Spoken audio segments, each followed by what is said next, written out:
Hey guys, welcome back to my channel. Remember, if you like it, subscribe, please. Tell your friends. Today, we are going to talk about Banff, Canada. Banff. B-A-N-F-F, Canada. And how amazingly beautiful it is. But also, where to stay, what to eat, what to do, and how to get around. So we just went at the end of January 2019 for a ski trip and had the time of our lives. It is cold there, very cold, but also blindingly beautiful. If you haven't been to Banff, if you haven't heard of Banff, check it out. We took WestJet there. It was just an easy process. It cost me and my husband, we store our skis together in the same bag, cost us $30 to check those bags. It's a Canadian airline and they do this day in and day out. That's all they do is ship people up to the ski weather. So Banff, where is it? It is in the middle of Canada, not the east side, not really the west side. I would say closer to the west though, but I'm not a historian, a geologist, a geographist, something, whatever. It's about in the middle. It's just gorgeous. I mean, the pictures that we took look fake. So you get off, you need a passport to get there. You get off and the Canadian little guy might not want to stamp your book, just make him stamp it. So you get your stamp. But anyways, you get off, you see the big Canada sign, take a picture by it, and then, okay, what's next? We hired Banff Airporter. It was about an hour and 45 minutes because they make stops. You can also use the Brewster Express, and that is a quicker ride, not by much, and it actually was a little bit cheaper, but they don't have as many times. So we couldn't take them on the way back because we were leaving at the butt crack of dawn. So the Banff Airporter or the Brewster Express, and again, I'll leave all links to these in the description below. Just super easy, waiting for you when you get off the plane and head to Banff. How to get around Banff when you are there, there's different ways. There is no Lyft or Uber, but there are multiple modes of transportation. Ski buses, if you're going there to ski, they have complimentary shuttles to and from the ski big three mountains. So they have complimentary shuttles, and where we stayed, literally the hotel next door had a shuttle going to the mountains every morning, and there's different times. So there's also local buses, and if you just are taking the local bus that goes in around town, all you have to do is show your hotel key card and you're good to go. If you want to go to like Lake Louise on those buses, it's about $8 Canadian each way. So if you need to, rent a car. So there was like an Enterprise right around the corner from where we stayed. So that was also very easy for our friends. They went to the Wolf Sanctuary and it's about an hour away, so they rented a car. But overall, all the transportation, very easy. Next up are some hot tips. One, you get a 25% off discount right off the bat if you're coming from the US because of the exchange rate. That being said, beer is super expensive. A 18 pack of Kokanee Light, which is like their equivalent to Bud Light or Coors Light, is $42 US. $42 US for an 18 pack of beer. Are you kidding me? No. Did we buy it? Yes. My husband actually enjoyed, he's on the non-alcoholic beer. They had a Budweiser Prohibition Ale for non-alcoholic, which I was really surprised. That we don't have that here. And he really enjoyed it, and I didn't mind it because it didn't taste like those German non-alcoholic ones that taste like honey. Icon Pass. Buy the Icon Pass. It comes in the mail. It's a little like credit card almost, and it has your picture on it. And you pay $6.50 in advance, like right now, for the base pass. And if you're renewing it, it's $6.19, and they are literally on sale as we speak for the early bird. We paid about $7.99 last year because we were late, but you can literally go to 38 at least destinations with this pass, and it's your ski pass. You don't have to go buying one every time. You save so much money. Another little hot tip is that there are more people in all of California than there are in all of Canada. That's just mind-blowing to me. Then another hot tip is that to buy a house in Banff, you either have to be born there or you have to have lived there for 10 years and have 70% of your income come from the Banff National Forest. So that's pretty cool. They definitely don't want people just buying houses there. Oh, buy Hottronics. These are boot warmers that you put inside your ski boots, and I have a whole video dedicated to it. I'll put the link in the description below and a card up top. They are automatic boot warmers that just keep your feet nice and toasty when it's negative degrees out. Well, that's the other thing. Australians do all the jobs there. There are so many Australians in Canada, and they do all the jobs that basically the Canadians don't want to do. Okay, so where to stay? We stayed at Moose Hotel and Suites. My friend Parker found it for us. It was about $150 US a night, and it was perfect. The rooms were a little small, but they were cozy, and the bathrooms had nice shelves on them, you know, a nice countertop to put all your little toiletries and whatnot. There's nothing worse than a pedestal sink. It had, you know, like a fireplace with the chairs out in the lobby. The hot tubs were the biggest hot tubs I have ever seen. There were 2 ginormous hot tubs on like a rooftop area. Just like amazing. And technically you can't drink up there, but we would bring our cans of Coconut Light up there with us. I highly recommend it. It was just cozy, central to everything. It's right on the main avenue, so you're central to everything in Banff. The bus, like I said, for the ski shuttle was right next door. The local bus and the bus to go to like Lake Louise or a little further out is right across the street. Just super central to shops, restaurants. There's a Vons, it's an IGA supermarket, just a block over. So it's just really central to everything. And $150 a night wasn't that bad. And they also have ski lockers downstairs if you don't want to take your skis up to your room every single time. So I highly recommend Moose Hotel and Suites. This is not an ad. I'm not getting anything for this. This is just my opinions on what we did and trying to help you out. So, okay, so where to eat? Again, I'm going to look at my cheat sheets. Bear Street Tavern. So this came highly recommended to us. The pizza, was just okay. It's a small space, so make sure you make reservations. What was delicious were the appetizers. We got these pork nachos and this mac and cheese and then these big bowl of sangria, and it was delicious. So I highly recommend it for the sangria and the appetizers, but the pizza was just meh. Tallulah's for breakfast. This actually was delicious, and you need to make a reservation because it's a small little spot. We didn't have a reservation, but we got there at like 7 o'clock in the morning. Pancakes, like Oreo, French toast. The eggs were just okay, you know, run of the mill, nothing to write home about, but the fancy stuff, really, really good. Limitless coffee. Maple Leaf Grill. If you want a nice steak dinner, head to Maple Leaf Grill. It was delicious. My steak was just like tender, melt in your mouth. There are other steakhouses like Chuck's and the Bison that were recommended to us, but we're not going to that many steakhouses. We're not spending that much money. Ramen Arashi. All right, I've never had ramen before, so I thought this was really delicious. I have nothing to compare it to. I know that's like a sin in San Diego, but Ramen Arashi, it was really good. And it's, again, a little small place. It's in the Park Avenue Mall. So if you want some ramen or a cheap dinner, you head over to Ramen Arashi. White Bark Cafe. Oh my God. Every day, we went to Tallulah's the first day, and then every day after that, we went to the White Bark Cafe. Just a little like deli countertop type thing, little pastries, and then this yogurt granola bowl.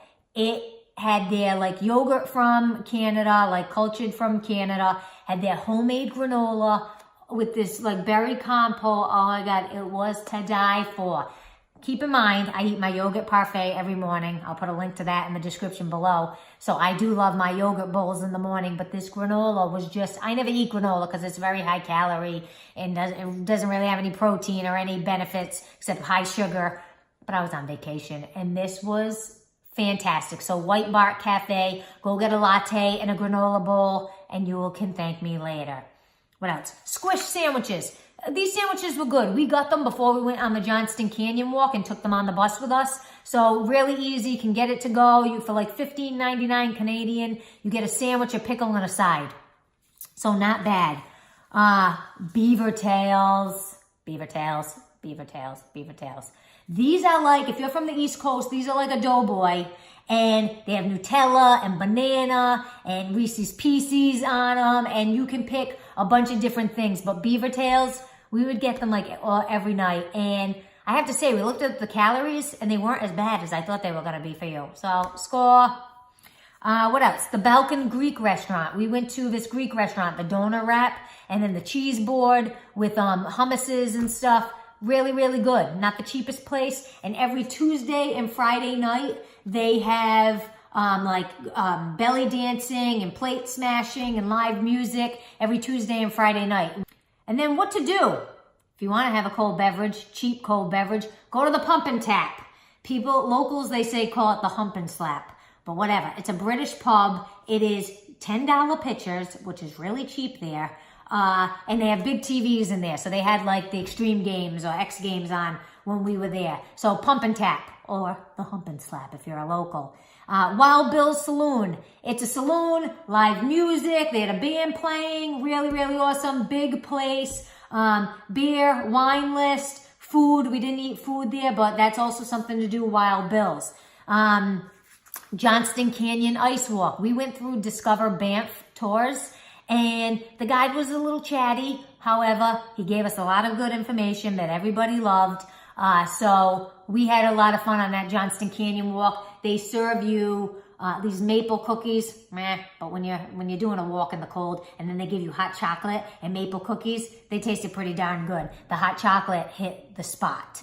So that's the Johnston Ice Walk, is when you are walking along like these cables and whatnot, and just looking at kind of ice waterfalls. See, I didn't really listen that much. Ice waterfalls and just beautiful nature, and it was cool, and I would do it. I would recommend it to people. What else did we do? Dog sledding in Lake Louise. And at first, I'm not gonna lie, I felt a little bad for the dogs. I'm like, is this like torture?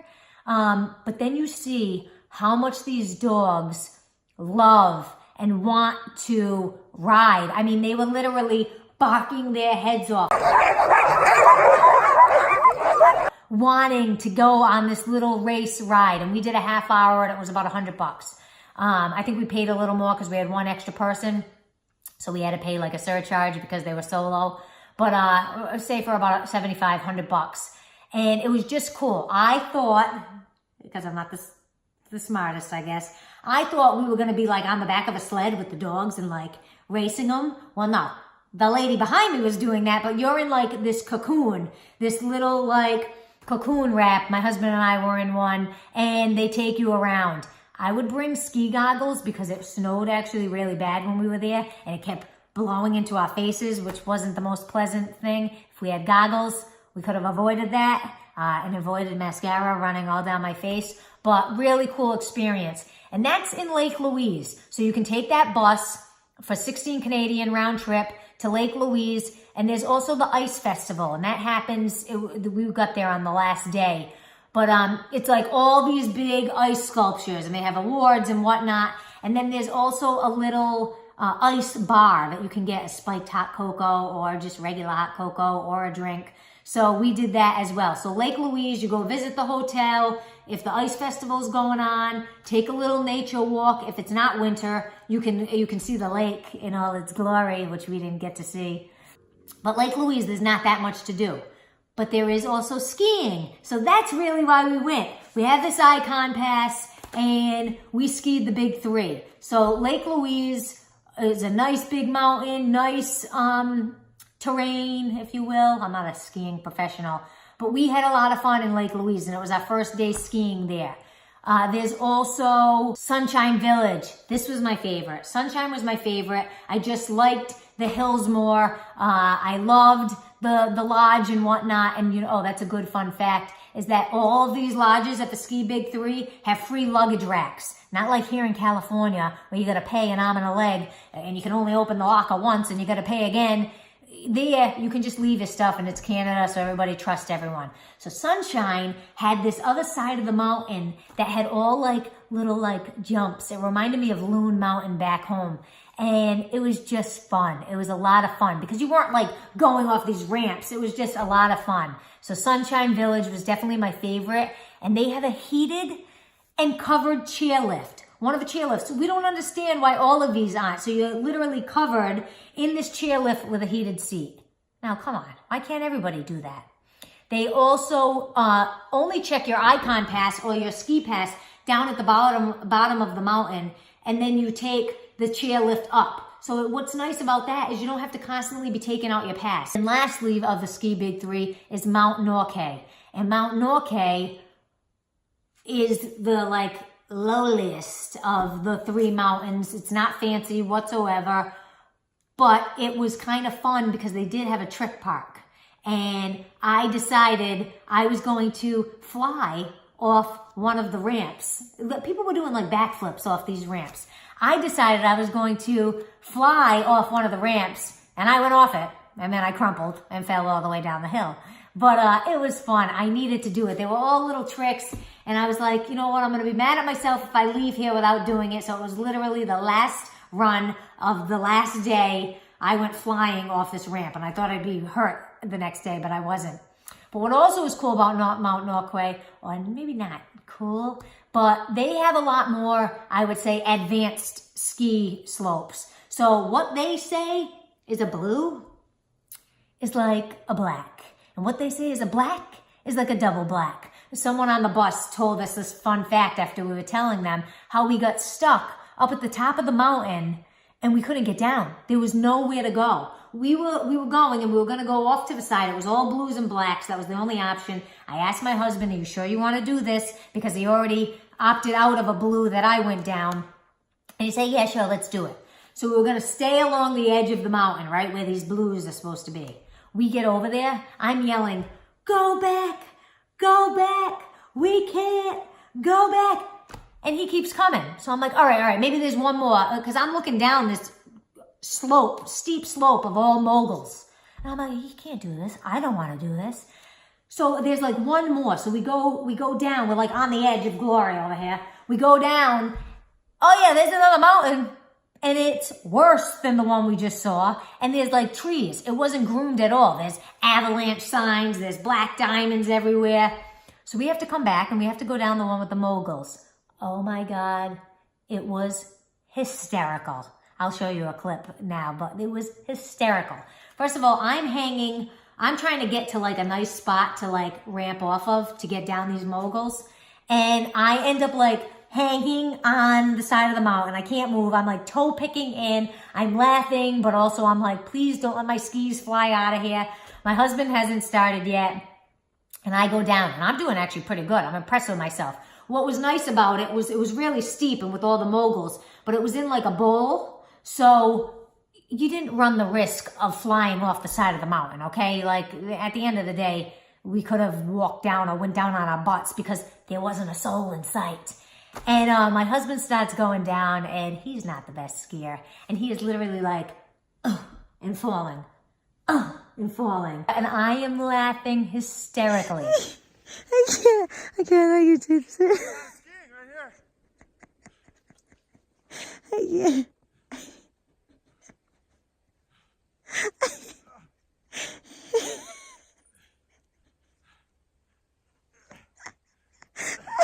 I love it, Craig. I was laughing so hard, and I missed like the best part, and I couldn't tape the whole thing because I had to get moving and my hands were freezing off. But needless to say, we made it down. I had a nice cold beer at the bottom, and that was our final day, and we just had a blast. So skiing in Banff is picturesque.